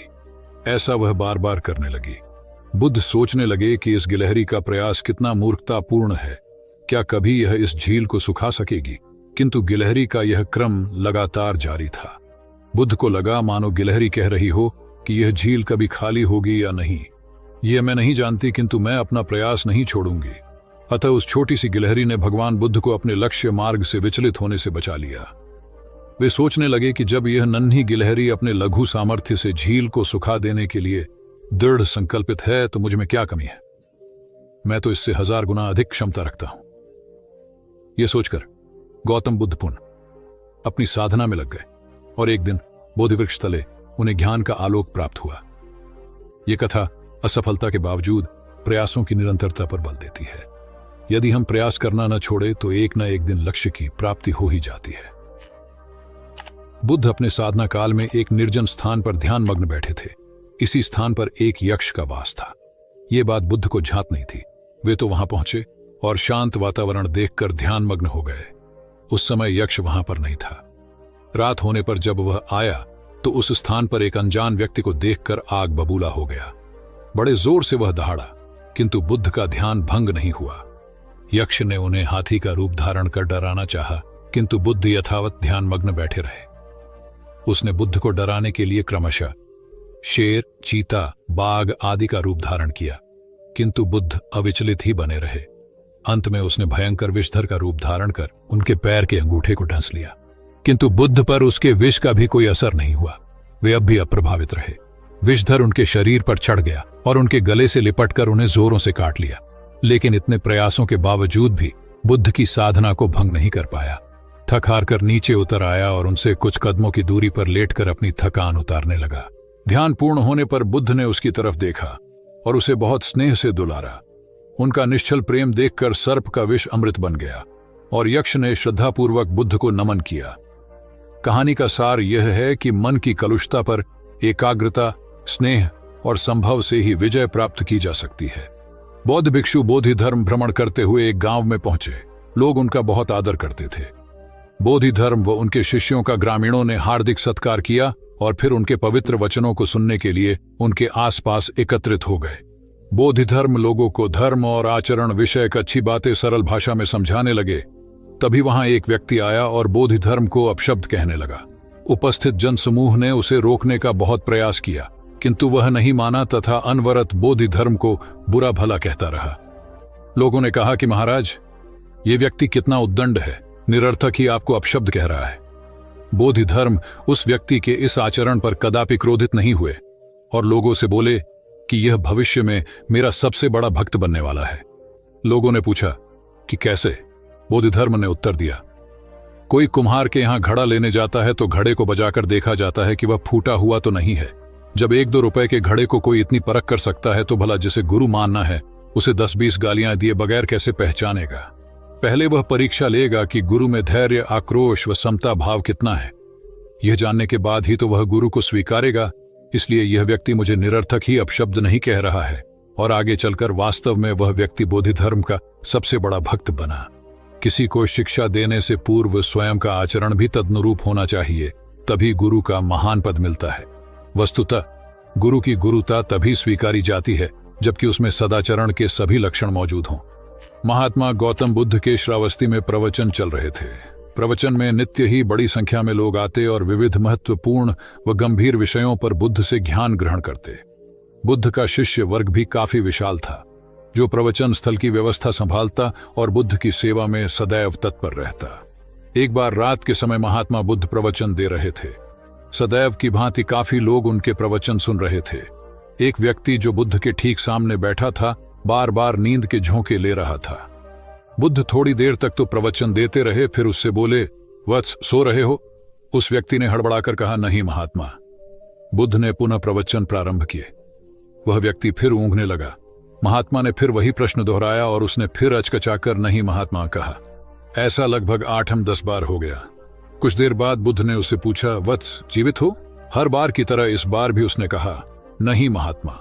यह सुनकर उपस्थित श्रोताओं में हंसी की लहर दौड़ गई और वह व्यक्ति पूर्णतः चैतन्य हो गया। तब बुद्ध गंभीर होकर बोले, वत्स, निद्रा में तुम्हारे मुख से सही उत्तर मिल ही गया। जो निद्रा में है वह मृतक समान ही है। महात्मा बुद्ध का संकेत था कि गुरु से ज्ञान ग्रहण करते वक्त सजगता अत्यंत आवश्यक है। गाफिल रहने की स्थिति में ज्ञान की प्राप्ति पूर्ण नहीं होती और अध का चरा ज्ञान सदैव खतरनाक साबित होता है। कथा सिद्धार्थ के जीवन के उस दौर की है जब वे बुद्धत्व को प्राप्त नहीं हुए थे और निरंजना नदी के तटीय वनों में वृक्ष के नीचे ध्यान करते थे। सिद्धार्थ प्रतिदिन ध्यान करने के बाद पास के किसी गांव में चले जाते और भिक्षा मांगकर लौट आते। कुछ दिनों के बाद उन्होंने भिक्षाटन पर जाना बंद कर दिया, क्योंकि एक गांव के प्रधान की छोटी बेटी सुजाता उनके लिए नित्य भोजन लाने लगी।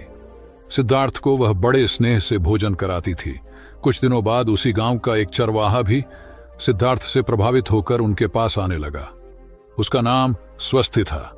एक दिन स्वस्थि से सिद्धार्थ बातें कर रहे थे कि सुजाता भोजन लेकर आई।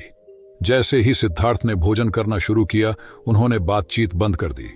जितनी देर तक वे भोजन करते रहे, बिल्कुल चुप रहे और वहां सन्नाटा छाया रहा। स्वस्थि को हैरानी हुई। उसने सिद्धार्थ के भोजन करने के उपरांत उनसे पूछा, गुरुदेव, आप मेरे आने के बाद निरंतर वार्तालाप करते रहे, किंतु भोजन के समय एक शब्द भी नहीं बोले। इसका क्या कारण है? सिद्धार्थ बोले, भोजन का निर्माण बड़ी कठिनाई से होता है। किसान पहले बीज बोता है, फिर पौधों की रखवाली करता है और तब कहीं जाकर अनाज पैदा होता है। फिर घर की महिलाएं उसे बड़े जतन से खाने योग्य बनाती हैं। इतनी कठिनाई से तैयार भोजन का पूरा आनंद तभी संभव है जब हम पूर्णतः मौन हों। भोजन के दौरान मैं मौन रहकर उसका पूरा स्वाद लेता हूँ। वस्तुतः शांति से किया गया भोजन न केवल शारीरिक भूख को तृप्त करता है, बल्कि मानसिक आनंद और सात्विक ऊर्जा भी देता है।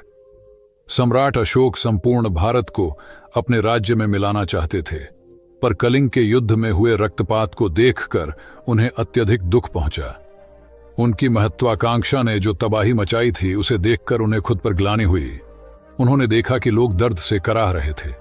यह सब विनाश केवल उनकी महत्वाकांक्षा से हुआ था। यह सब देखकर अशोक के मन में विनाश का पथ छोड़कर नेकी के रास्ते पर चलने का विचार जगा। अशोक की राजधानी पाटलिपुत्र थी। पाटलिपुत्र पटना के रूप में जाना जाता है। पटना से गया भी अधिक दूर नहीं है, जहां बोधि वृक्ष के नीचे महात्मा बुद्ध को ज्ञान प्राप्त हुआ था। बुद्ध के अष्टप्रद मार्ग, शांति और दया के संदेश ने अशोक के दिलो दिमाग में इतनी उथल पुथल पैदा कर दिया कि उन्होंने उस मार्ग को अपनाने का फैसला किया। इस पथ पर चलने से उन्होंने इतिहास में अपनी अमिट छाप छोड़ी। अशोक ने अपने पुत्र को सिलोन, अब श्रीलंका, और अन्य कई लोगों को सुदूर क्षेत्रों में दूत बनाकर भेजा। एक निर्दयी महत्वाकांक्षा एक ऐसे पवित्र उद्देश्य में बदल चुकी थी जिसमें कुछ अच्छा कर गुजरने की, करुणा और प्रेम के संदेश को चारों ओर फैलाने की इच्छा थी। करुणा केवल दया भावना मात्र नहीं है, ये आपके अंदर दूसरों की मदद करने की तीव्र इच्छा पैदा करती है।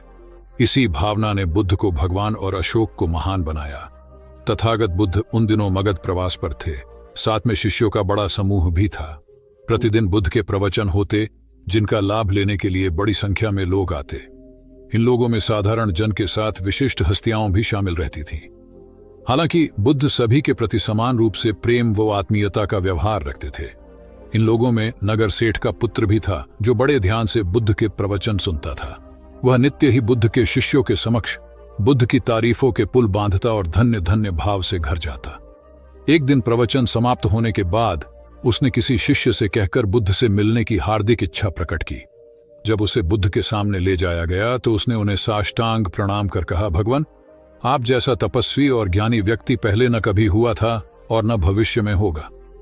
यह सुनते ही बुद्ध ने उसकी बात बीच में ही रोककर कहा, वत्स, क्या तुमने इतना अध्ययन कर लिया है कि अब तक कितने संत महापुरुष हुए हैं, और क्या भविष्य भी जान चुके हो कि आगे और कोई नहीं होगा? युवक लज्जित भाव से चुप खड़ा रहा, क्योंकि इस बात का उसके पास कोई जवाब नहीं था। बुद्ध ने अपनी बात समाप्त करते हुए उसे सीख दी, सदैव अपनी आंखें खुली रखो। जो जैसा है उसे वैसा ही महत्व दो। किसी से उसकी तुलना मत करो। कथा का सार यह है कि किसी भी क्षेत्र के अधिकारी विद्वान की स्वतंत्र रूप से प्रशंसा करना उचित है, किंतु सर्वश्रेष्ठ बताना अनुचित, क्योंकि श्रेष्ठता को व्यक्ति, समय व स्थान की सीमाओं में नहीं बांधा जा सकता। आनंद भगवान बुद्ध के प्रमुख व प्रिय शिष्य थे। उनके स्वभाव में उदारता, स्नेह व सहिष्णुता जैसे गुण शामिल थे। वे सभी के प्रति समान व्यवहार करते थे। उनकी दृष्टि में कोई छोटा या बड़ा नहीं था। एक बार आनंद कहीं जा रहे थे। रास्ते में उन्हें बड़े जोर की प्यास लगी। आसपास देखा तो निकट ही कुआं दिखाई दिया। वे वहां पहुंचे। कुएं से एक लड़की पानी भर रही थी। आनंद ने उसके पास जाकर कहा, बहन, मैं बड़ी दूर से आ रहा हूं, मुझे बहुत जोर से प्यास लगी है, कृपा कर पानी पिला दो। उनकी बात सुनते ही लड़की कांप उठी, क्योंकि वह अछूत जाति की थी। वह जानती थी कि किसी ऊंची जाति के व्यक्ति को पानी पिलाना उसके अधिकार क्षेत्र से बाहर है। वह निगाह नीची कर चुपचाप खड़ी रही। आनंद ने प्यास से व्याकुल होकर फिर कहा, बहन, तुमने सुना नहीं, प्यास के मारे मेरे प्राण निकले जा रहे हैं, मुझे पानी पिला दो। लड़की भयवश कुछ नहीं बोल पाई। जब आनंद ने बड़े स्नेह से उससे पानी न पिलाने का कारण पूछा तो वह बोली, मैं निम्न जाति की कन्या हूं, आपको पानी कैसे पिला सकती हूं? उसकी बात सुनकर आनंद ने कहा, बहन, मैंने तुमसे पानी मांगा है, जाति तो नहीं पूछी। आनंद की उदारता ने उस कन्या का भय दूर कर दिया और उन्हें पानी पिलाकर वह धन्य हो गई। कथा का सार यह है कि ईश्वर की दृष्टि सम होने के कारण उसने सभी मनुष्यों को समान शरीर, बुद्धि और भावना से नवाजा है। अपने सृष्टिकर्ता के विरुद्ध जाकर मानव मानव में भेद करना सर्वथा अनुचित है। एक बार भगवान बुद्ध अपने शिष्यों के साथ पाटलिपुत्र पहुंचे। सभी लोग एक विहार में रुके। भोजन के बाद बुद्ध ने आनंद से अगले दिन से प्रवचन आरंभ करने को कहा। अगले दिन बुद्ध का प्रवचन सुनने बड़ी संख्या में लोग उपस्थित थे।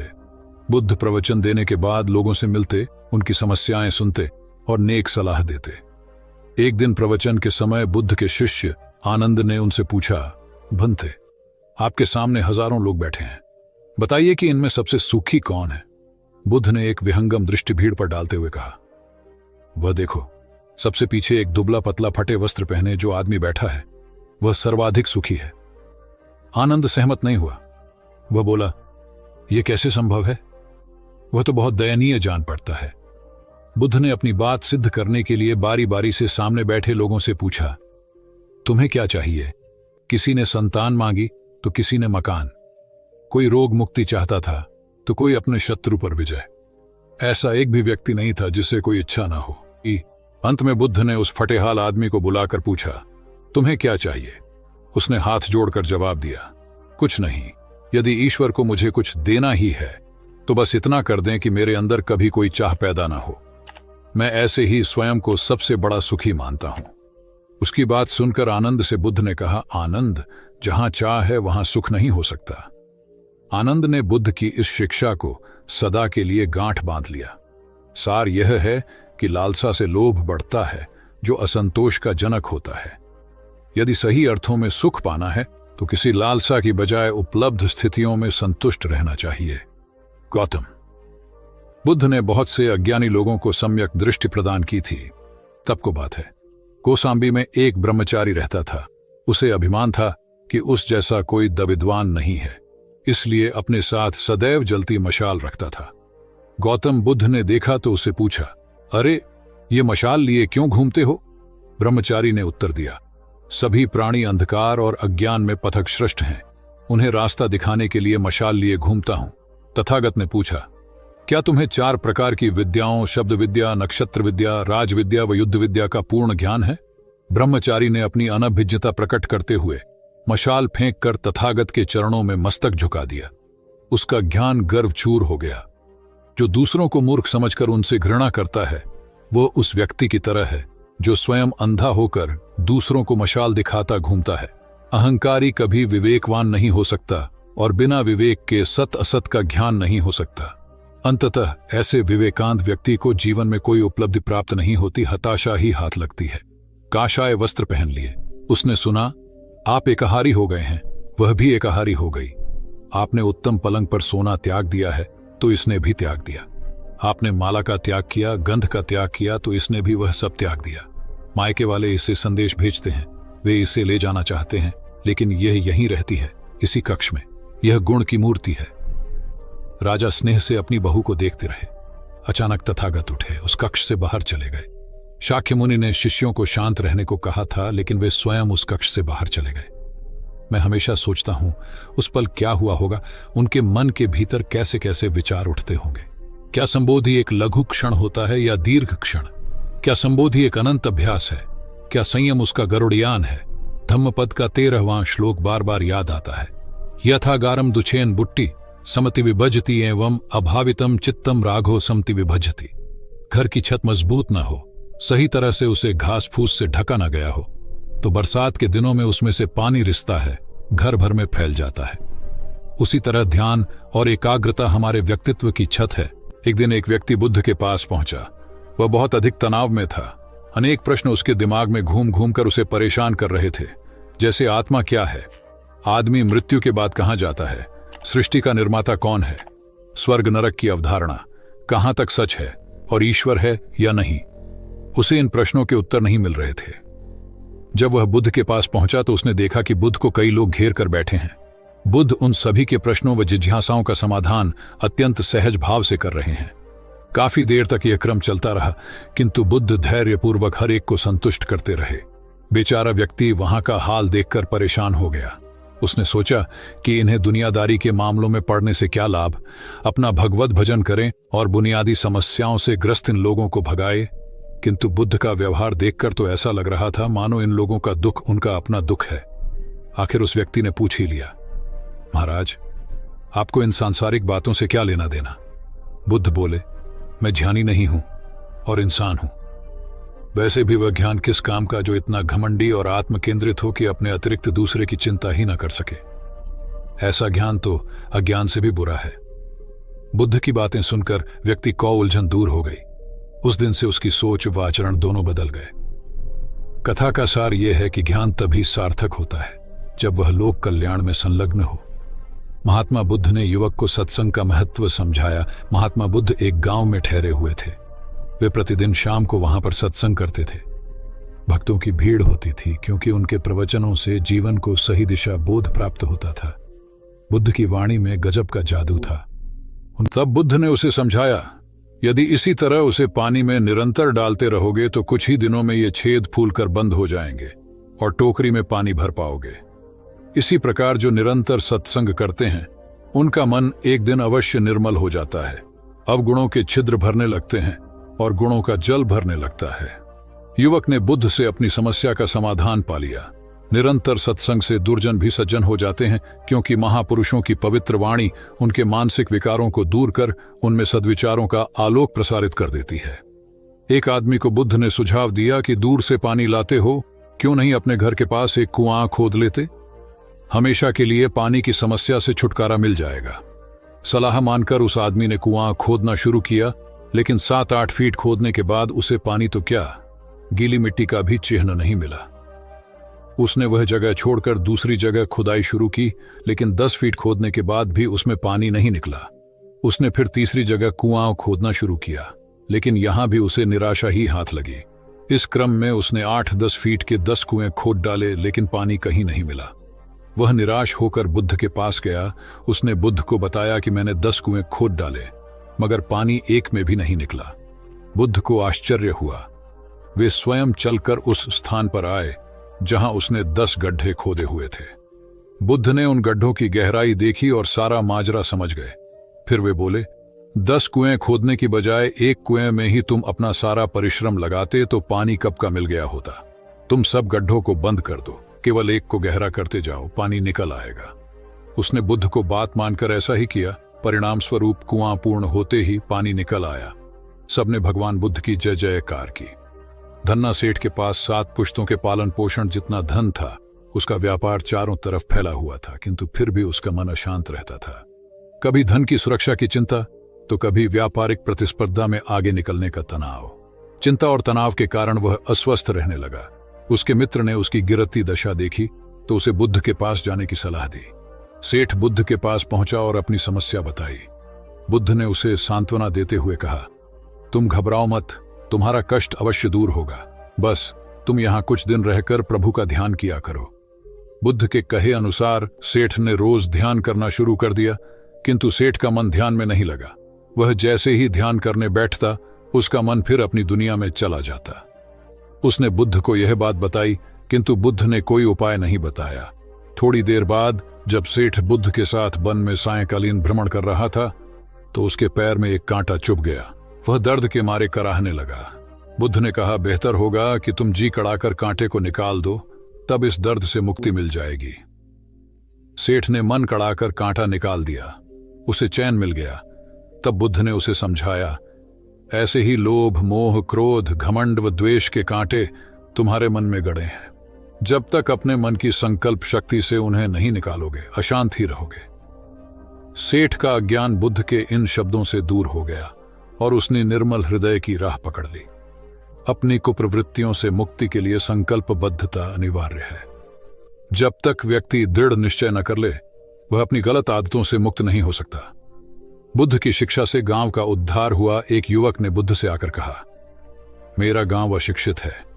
मैं अपने परिवार से झगड़कर थोड़ा बहुत पढ़ पाया हूं। आगे और पढ़ना चाहता हूं, किंतु सभी रोक रहे हैं। घर के लोग सोचते हैं कि खेती में खूब पैसा है और उसके लिए किसी शिक्षा की आवश्यकता नहीं है। यही सोच गांव वालों की भी है। कृपया आप मेरे गांव चलकर वहां शिक्षा का प्रसार करवाइए। बुद्ध युवक की बात मानकर गांव आ गए।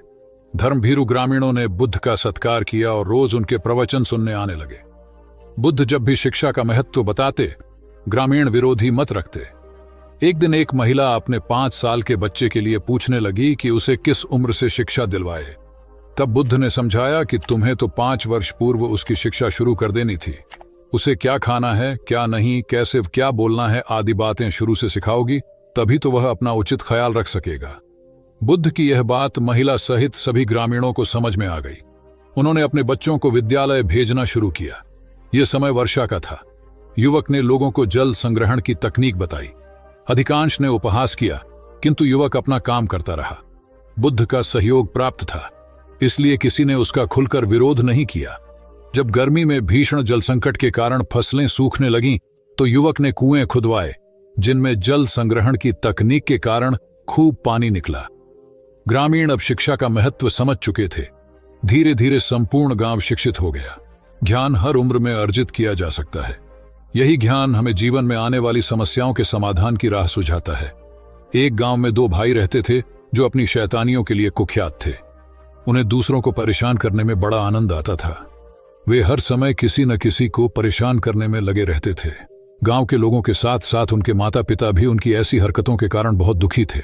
जब गांव का कोई व्यक्ति उनके माता पिता के पास उनकी शिकायत लेकर आता, तो वे दोनों को बहुत समझाते, किंतु दोनों भाइयों के कानों पर जूं तक नहीं रेंगती। एक दिन उनकी मां गांव में आए हुए महात्मा बुद्ध के पास गई और अपने बच्चों में किसी भी तरह ईश्वर का भय भर देने का आग्रह किया, ताकि वे लोग शैतानी से बाज आए। महात्मा बुद्ध ने मां से दोनों को एक एक करके उनके पास भेजने को कहा। मां ने अपने पहले लड़के को महात्मा बुद्ध के पास भेजा। वह जाकर महात्मा बुद्ध के पास बैठ गया। महात्मा बुद्ध ने उससे पूछा, ईश्वर कहाँ है? लड़के की कुछ समझ में नहीं आया और उसने कोई उत्तर नहीं दिया।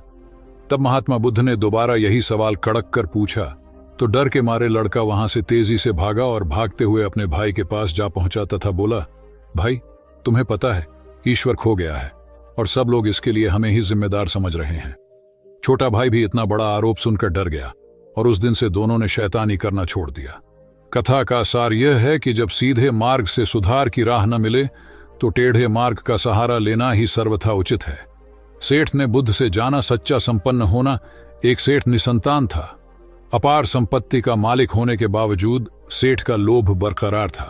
संतान न होने का दुख उसे बहुत था और इस कारण वह न जाने कितने फकीर, बाबा और पंडितों के दर पर माथा टेक चुका था, किंतु नतीजा शून्य रहा। एक बार सेठ के नगर में बुद्ध का आगमन हुआ। सेठ ने उनकी बहुत ख्याति सुनी तो अगले ही दिन उनसे मिलने पहुंचा। बुद्ध को अपनी निसंतानता के विषय में बताया तो उन्होंने सेठ के सिर पर हाथ रखकर हार्दिक आशीर्वाद दिया। संयोग की बात कि कुछ ही समय बाद सेठ को संतान सुख प्राप्त हो गया। वह बुद्ध के प्रति आभार भाव से भर उठा। सोचने लगा कि बुद्ध के प्रति उपकार कैसे जताए। विचार करने के उपरांत उसने एक बक्से में बेशकीमती हीरे जवाहरात रखे और बुद्ध के पास पहुंचा। बुद्ध को प्रणाम निवेदित कर सेठ बोला, महाराज, आपकी कृपा से मुझे संतान का मुख देखने को मिला। मैं आपके लिए कुछ करना चाहता हूं, सो यह तुच्छ भेंट लाया हूं। बुद्ध ने हीरे जवाहरात देखते ही अस्वीकार कर दिए। उन्होंने कहा, मेरे लिए धन व्यर्थ है, इसे तुम ही रखो। जब सेठ अधिक आग्रही हुआ तो बुद्ध बोले, मैं निर्धनों से दान नहीं लेता। आश्चर्यचकित सेठ ने कहा, पर मैं तो निर्धन नहीं हूं, अपार धन संपत्ति मेरे पास है। मेरी तिजोरियां सोने चांदी, गहनों व जवाहरातों से भरी हुई हैं। रात दिन परिश्रम कर मैं इस संपत्ति को दिन दूनी रात चौगुनी कर रहा हूं, फिर मैं निर्धन कैसे हूं? तब बुद्ध ने समझाया, इसका आशय यह है कि तुम अपनी वर्तमान संपत्ति से तृप्त नहीं हो, और अतृप्त व्यक्ति निर्धन ही तो होता है, क्योंकि सच्चा संपन्न तो वह है जो तृप्त हो। बुद्ध की बातों ने सेठ की आंखें खोल दी। संतोष सबसे बड़ा धन और संतोषी सर्वाधिक धनी होता है, क्योंकि इच्छाओं का अंत निर्लिप्तता की परम सुखमय अवस्था को लाता है। एक बार गौतम बुद्ध से अभय राजकुमार ने प्रश्न किया कि क्या श्रमण गौतम कभी कठोर वचन कहते हैं। उसने सोच रखा था कि नहीं कहने पर वह बताएगा कि एक बार उन्होंने देवदत्त को नरकगामी कहा था, और यदि हां कहे तो उसने पूछा, जा सकता है कि जब आप कठोर शब्दों का प्रयोग करने से स्वयं को रोक नहीं पाते, तब दूसरों को ऐसा उपदेश कैसे देते हैं। बुद्ध ने अभय के प्रश्न का आशय जान लिया। उन्होंने कहा, इसका उत्तर न तो हां में दिया जा सकता है और न नहीं में। अभय की गोद में उस समय एक छोटा बालक था। उसकी ओर इशारा करते हुए बुद्ध ने पूछा, राजकुमार, यदि दाई के अनजाने में यह बालक अपने मुख में काठ का टुकड़ा डाल ले, तब तुम क्या करोगे? मैं उसे निकालने का प्रयास करूंगा। यदि वह आसानी से न निकल सकता हो तो बाएं हाथ से उसका सिर पकड़कर दाहिने हाथ की उंगली को टेढ़ा करके उसे निकालूंगा। यदि खून निकलने लगे तो भी मेरा यही प्रयास रहेगा कि वह काठ का टुकड़ा किसी न किसी तरह बाहर निकल आए। ऐसा क्यों? इसलिए कि भंते इसके प्रति मेरे मन में अनुकंपा है। राजकुमार, ठीक इसी तरह तथागत जिस वचन के बारे में जानते हैं कि यह मिथ्या या अनर्थकारी है और उससे दूसरों के हृदय को ठेस पहुंचती है, तब उसका वे कभी उच्चारण नहीं करते। पर इसी तरह जो वचन उन्हें सत्य और हितकारी प्रतीत होते हैं तथा दूसरों को प्रिय लगते हैं, उनका वे सदैव उच्चारण करते हैं। इसका कारण यही है कि तथागत के मन में सभी प्राणियों के प्रति अनुकंपा है। भगवान बुद्ध देव और मनुष्यों के शास्ता थे, परंतु सबसे पहले वह मनुष्य थे। मनुष्य बढ़कर देवता बनता है, यह प्राचीन मान्यता थी। आज भी हम मनुष्यत्व के ऊपर देवत्व की बात करते हैं, परंतु बुद्ध ने इस क्रम को पलट दिया। उन्होंने कहा, यह जो मनुष्यता है वही देवताओं का सुगति प्राप्त करना कहलाती है। देवता जब सुगति प्राप्त करता है तब वह मनुष्य बनता है। देवताओं में विलास है, राग, द्वेष, ईर्ष्या और मोह भी वहां है। निर्वाण की साधना वहां नहीं हो सकती। इसके लिए देवताओं को मनुष्य बनना पड़ता है। मनुष्यों में ही देव पुरुष का आविर्भाव होता है, जिनको देवता नमस्कार करते हैं। मानवता धर्म का उपदेश देने वाले बुद्ध स्वयं मानवता के जीते जागते रूप थे। यहाँ उनके जीवन से संबंधित कुछ प्रसंग दिए जाते हैं, जिनसे उनके व्यक्तित्व में बैठी हुई गहरी मानवता का दर्शन होता है। भगवान का परिनिर्वाण होने वाला है। रात का पिछला पहर है। भिक्षु उनकी शैया को घेरे बैठे हैं। बुद्ध उन्हें उपदेश दे रहे हैं। कह रहे हैं, भिक्षुओं, बुद्ध धर्म और संघ के विषय में कुछ शंका हो तो पूछ लो। पीछे मलाल मत करना कि भगवान हमारे सामने थे पर हम उनसे कुछ पूछ न सके। कोई शिष्य नहीं बोलता। भगवान 3 बार कहते हैं, पर कोई भिक्षु कुछ पूछने को नहीं उठता। भगवान को शंका होती है कि कहीं वे उनके गौरव का विचार करके पूछने में संकोच तो नहीं कर रहे। इसलिए वह कहते हैं, शायद भिक्षुओं, तुम मेरे गौरव के कारण नहीं पूछ रहे। जैसे मित्र मित्र से पूछता है, वैसे तुम मुझसे पूछो। बुद्ध अपने शिष्यों की समान भूमिका पर आ जाते हैं। उनकी यह विनम्रता मनुष्य धर्म की आदर भूमि है। बुद्ध ने अपने को भिक्षुओं का कल्याण मित्र कहा है, जो उनकी मानवीय सहृदयता और विनम्रता को सूचित करता है। एक दूसरा दृश्य भी उसी समय का है। चंद कर्मार पुत्र के यहाँ बुद्ध ने अंतिम भोजन किया था। उसके बाद ही उन्हें खून गिरने की कड़ी बीमारी हो गई थी, जो उनके शरीरांत का कारण बनी। बुद्ध को उसके हृदय का बड़ा ध्यान था। भक्त उपासक को यह अफसोस हो सकता था कि उसका भोजन करके ही भगवान का शरीर छूट गया। इसलिए आखिरी सांस लेने से पहले उन्होंने आनंद को आदेश दिया, आनंद, चंद कर्मार पुत्र की इस चिंता को दूर करना और कहना, आयुष्मान तूने बद्धा लाभ कमाया कि मेरे भोजन को करके तथागत परिनिर्वाण को प्राप्त हुए। जिसके हृदय में अगाध करुणा थी, वह ऐसा क्यों न कहता। उसने अपने पति के द्वारा बुद्ध के चरणों में प्रणाम अर्पित करवाया। भगवान ने उसे आशीर्वाद देते हुए कहा, कोल्य पुत्री सुप्रवास, सुखी हो जाए, चंगी हो जाए। सुखी और चंगी होकर बिना किसी कष्ट के वह पुत्र प्रसव करे। ब्राह्मणों के साथ भी उनकी पूरी सहानुभूति थी, जैसे कि विश्व के सभी प्राणियों के साथ उनकी पूरी सहानुभूति थी। बावरी नामक ब्राह्मण के एक शिष्य ने जब अपने गुरु की ओर से भगवान के चरणों में प्रणाम निवेदन किया तो भगवान ने आशीर्वाद देते हुए कहा, शिष्यों सहित बावरी ब्राह्मण सुखी हो। माणवक, तुम भी सुखी हो, चिरजीवी हो। बुद्ध के पास छोटा बड़ा जो भी जाता था, वह उससे कहते थे, आओ, तुम्हारा स्वागत है। भगवान अपनी अंतिम यात्रा में पावा और कुसीनारा के बीच जा रहे थे। रास्ते में उन्हें पुक्कुस मल्लपुत्र नामक व्यापारी मिला। उसने उन्हें एक दुशाला भेंट किया, परंतु भगवान उसे अकेले कैसे आड़ते। वह अपने शिष्य आनंद को सम्मानित करना चाहते थे। उन्होंने कहा, पुक्कुस, दुशाले के एक भाग को मुझे ओढ़ा दे, दूसरे को आनंद को। पुक्कुस ने ऐसा ही किया। भूल करने वालों के प्रति भी बुद्ध की अनुकंपा का पार न था। एक बार एक ब्राह्मण ने भगवान को वेरंजा में वर्षावास करने का निमंत्रण दिया। भगवान वहां गए, लेकिन वह ब्राह्मण बहुधंधी था। उसने उनकी कुछ भी सुध बुध नहीं ली। बुद्ध को बड़ा कष्ट हुआ। उन्हें 3 महीने तक कुटा हुआ जौ रोज खाना पड़ रहा, क्योंकि उस समय विरंजा में अकाल पड़ रहा था और वह भी उनको और उनके शिष्यों को घोड़ों के व्यापारियों से मिलता था। इतना होने पर भी वर्षावास की समाप्ति पर भगवान बुद्ध अन्यत्र जाने से पूर्व विरंजा जाकर ब्राह्मण को आशीर्वाद देना नहीं भूले। भगवान बुद्ध के जीवन में ऐसी अनंत घटनाएं मिलती हैं। उनमें हमें उनकी मानवता के दर्शन होते हैं। उनके जीवन में कोमलता की पराकाष्ठा थी और उनकी वाणी में अपर्वु माधुर्य था जो सबको अपनी ओर खींचता था। उनके मुंह से क्रोध भरा शब्द कभी नहीं निकलता था। वह मनुष्य थे, परंतु मनुष्य की दुर्बलताओं से ऊपर उठ चुके थे। उनके व्यक्तित्व में मानवता की शुभ ज्योत्सना धर्म की स्थिति बन